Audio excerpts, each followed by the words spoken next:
Ready?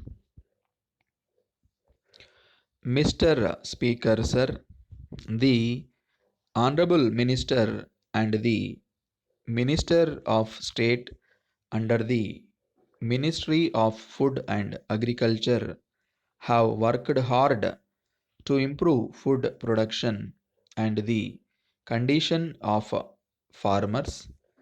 The farmers of this country are grateful to them for what they have done on this occasion. I would like to point out that after independence, the government wanted to increase food production. They have taken many steps to improve it and also the condition of agriculturists. In spite of it, we have not been able to attain self sufficiency in food grains.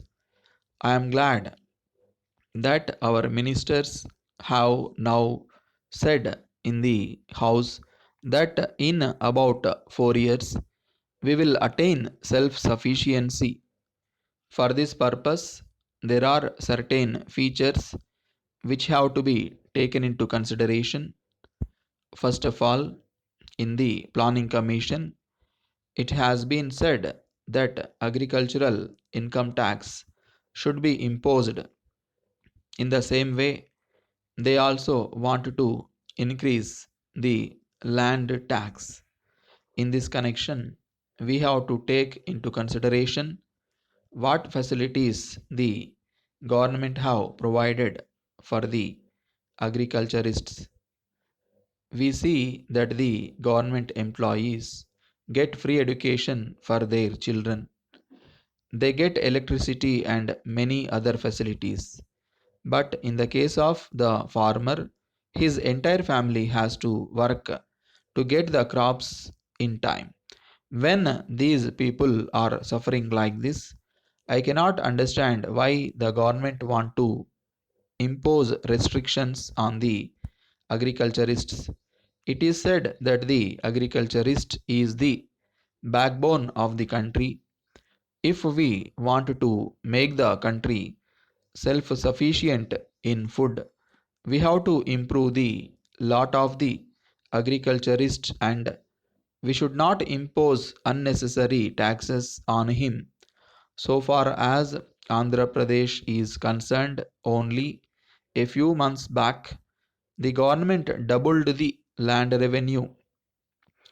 At the same time, there was increase in the electricity charges also. It is necessary for me to point out that the cost of agriculture has gone up on account of various factors. If we want to purchase tractors, the cost of tractors has gone up.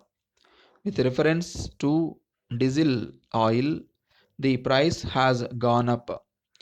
In the same way, the cost of chemical fertilizers also has gone up. But in spite of all this, we may be happy that the agriculturist was able to produce something. Now, if the government want to impose the taxes as suggested, it may put a stop to production. If this is done, then I do not know what will happen to our country. Then we are hearing now and then from the government that in famine areas they are taking up permanent relief works. We have been hearing this for the last 2 or 3 years, but as a matter of fact, nothing is done. If the governments are interested in giving relief to famine areas, they must pay attention to minor irrigation and extension of electricity to the rural areas. I would only request the Honorable Minister to take immediate steps to sanction more funds for permanent famine relief. Letter from Kashinath and Sons, New Delhi, to the Upper India Trading Company Limited, Lucknow. Dear sirs, we wish to bring to your attention that we sent an order for urgent supply of some electrical goods on 20th February. You were pleased to acknowledge it on 15th March, informing us that the goods would be assembled at once and dispatched to us by the first available passenger train. But unfortunately, it has become necessary for us to bring to your notice that the goods have not yet reached us. We would like to inform you that this delay has resulted in considerable loss of business to us. We are sure you will appreciate our difficulty and do all that is necessary in the matter. If the goods are not already in transit, we shall be much obliged if you take steps to expedite their dispatch and let us know by return of post when we may expect to receive them.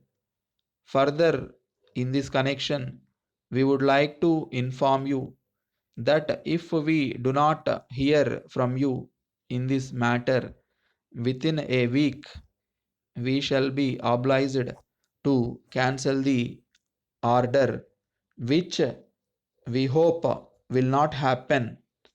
Yours faithfully,